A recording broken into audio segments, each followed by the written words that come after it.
Bonjour. Aujourd'hui, je vais présenter un livre qui vient de paraître, en juin, je crois, juin 2026 ou début juillet, qui devrait plaire à pas mal de monde. Méditation au cœur du tumulte, de son éminence le 7e Dzogchen Rinpoche. Voilà. Et dont voici le visage. Ce livre a deux mérites selon moi. L'un, c'est qu'il présente le Dzogchen, donc cette voie naturelle, libre, de façon très simple. Et par ailleurs, il donne des éléments de bouddhisme, parce que c'est quand même un bouddhiste. De manière, je trouve, assez limpide et belle. Alors, je le dis avec d'autant plus d'aisance que je ne suis pas bouddhiste, même si j'ai beaucoup d'affinités avec certains points du bouddhisme, mais voilà, ça s'arrête là.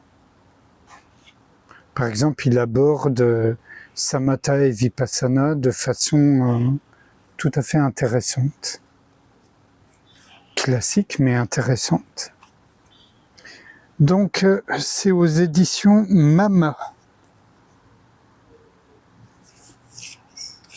C'est un peu cher, je trouve, voilà, c'est 25 €. Mais il les vaut sans doute. À vous de voir. Donc, examiner le je. La première chose à comprendre est qui sommes-nous? D'où vient ce je? Où réside-t-il? Où va-t-il? Quand vous scrutez le je, vous ne le trouvez pas. Mais quand vous ne le scrutez pas, il réapparaît. Vous devez continuer à vous demander qui est ce je? Où est ce je? Où réside-t-il? Où va-t-il? Il ne s'agit pas de vérifier si vous avez un nom, un passeport ou une carte d'identité. Ce n'est pas la question. Vous devez examiner qui vous êtes en substance. C'est absolument crucial. Vous pourriez dire ce je est introuvable, mais quand vous ne le cherchez pas, le je est ici. Y a-t-il quelque chose qui ne va pas? Non. Est-il essentiel de trouver ce je? Non. Il ne s'agit pas de saisir ce je. On vous demande uniquement de l'observer de près et de déterminer d'où il vient, où il séjourne et où il va. En échouant dans votre quête, vous faites l'expérience de votre nature illusoire, car le je se dissout. Nous pensons « je suis ici », mais quand nous cherchons ce je, nous ne pouvons affirmer que quelque chose s'y trouve. Il n'y a personne pour reconnaître le je, et il n'y a aucun je à reconnaître. Il n'y a personne pour reconnaître la nature du Bouddha, et personne pour être Bouddha. Ce ne sont que des pensées. Un tout petit extrait sur l'oreille. Examinez les sens. Cette même impossibilité s'applique aux sens. Vous pouvez entendre un son agréable et croire que c'est un son, mais vous devez vous demander qu'est-ce qu'un son? Le son est situé dans l'esprit. Il est sans fondement et sans racine. Vous pouvez percevoir une odeur agréable ou non. Là encore, demandez-vous, qu'est-ce qu'une odeur? Elle aussi vient de l'esprit, etc., etc. Examinez l'esprit. Tout ce que nous expérimentons est l'esprit. Il est donc nécessaire de le comprendre, de le reconnaître et de l'examiner minutieusement. La première étape consiste à s'interroger. D'où vient l'esprit? Vous n'aurez pas de réponse. Puis demandez-vous où réside-t-il? Vous ne le trouverez nulle part. Lorsque vous le recherchez, vous devez également vous poser la question: a-t-il une forme physique, une couleur?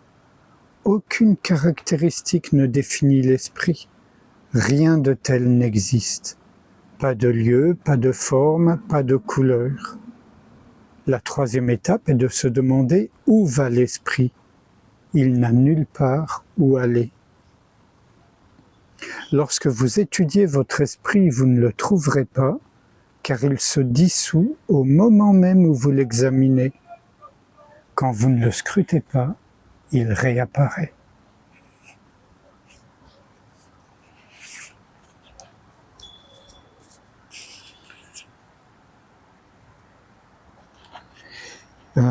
Il propose après les phénomènes extérieurs, c'est la même démarche, et la vacuité. Le monde phénoménal est une fausse réalité, car tout devient irréel lorsque vous le scrutez. Cela ne veut pas dire que les choses ne sont pas là. Elles ne sont absentes qu'au moment où vous les examinez. En revanche, si elles ne sont pas analysées, elles sont présentes. C'est ainsi que nous réalisons que l'état réel de notre esprit est la vacuité. Il est important de comprendre quel est le sens du terme vacuité. Ce n'est pas un objet vide de quelque chose. Habituellement, quand nous parlons d'une chose vide, nous faisons référence à l'absence de quelque chose d'autre. Dans le Dzogchen, la vacuité signifie qu'il n'y avait rien auparavant, rien maintenant, et qu'il n'y aura rien plus tard, etc. L'illusion. Lorsque vous examinez les choses, vous utilisez votre sagesse et vous constatez qu'elles se dissolvent d'elles-mêmes. Or, quand vous ne les étudiez pas, vous ne vous appuyez pas sur votre sagesse et votre ignorance génère toutes ces apparitions, ces croyances et ces émotions négatives. Il est indispensable de briser cette ignorance et de reconnaître que tout, dans le monde mental et matériel, n'est qu'illusion.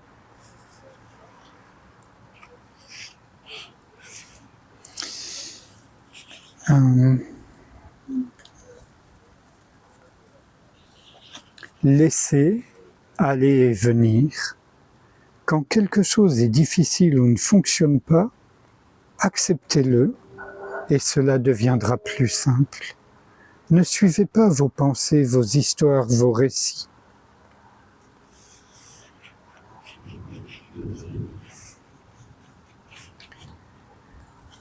Alors, là, il parle de 3 étapes de la reconnaissance des pensées. J'ai pas envie d'entrer dans le détail, mais je vous donne les titres parce que ça donne une piste. Première étape, les pensées sont comme de vieux amis. La deuxième, les pensées se dénoueront d'elles-mêmes. Tout ça si on observe ce que lui appelle scruter ou examiner. Et la troisième étape, les pensées sont comme des voleuses dans une maison vide.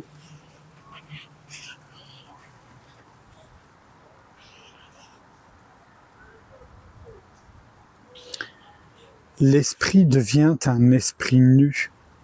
Il n'existe aucune pensée du futur, aucune pensée du passé, aucune pensée du présent. Ça, c'est quand on observe, sans s'impliquer. Si on s'implique, on n'observe pas, on se concentre ou on rêvasse. Voilà. Et je finirai sur ce passage que je trouve très beau. L'éveil sans la méditation. La méditation de Dzogchen est très intéressante. C'est comme si vous n'aviez aucun effort à faire. Ainsi que l'a expliqué Guru Rinpoche, le maître tantrique indien du XVIIIe siècle, reconnu au Tibet comme le second Bouddha, il n'y a rien à méditer. Tous les Bouddhas ont introduit l'éveil par la méditation, mais Guru Rinpoche a introduit ce que nous appelons l'éveil sans la méditation. Les techniques de méditation requièrent généralement un travail acharné. Ce n'est pas le cas dans le Dzogchen. Nous ne faisons que reposer l'esprit. C'est aussi simple que cela. Ce repos est considéré comme une méditation, Mais en réalité, il n'y a rien sur quoi méditer et par conséquent, rien à faire. Vous devez seulement reposer l'esprit au sein de l'intervalle, sans penser. Vous n'avez rien sur quoi vous concentrer, aucune technique à suivre, rien de particulier à réaliser. Nous pouvons écrire des mots dans le ciel sans être capables de les lire, et nous pouvons appeler quelque chose méditation sans être en mesure de la voir pour autant.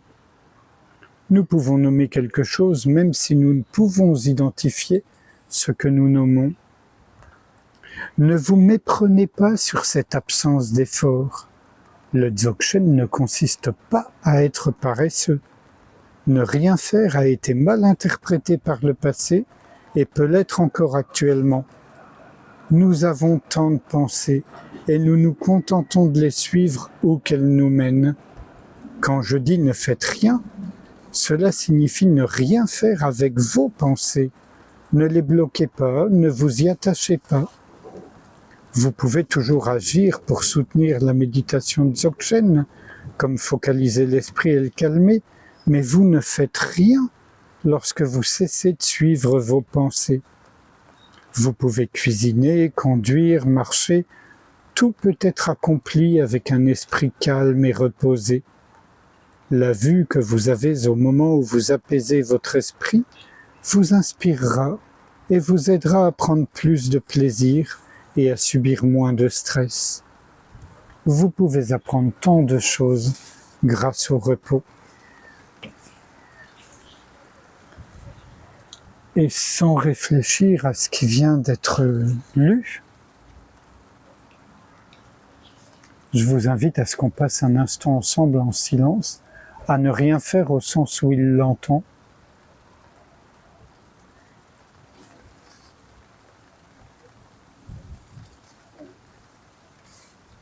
Et la seule pratique que je suggérerais, si tant est qu'on puisse appeler ça une pratique, c'est de simplement ne pas s'impliquer dans les pensées, les sensations, etc. Les laisser aller et venir.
Je vous remercie. À bientôt.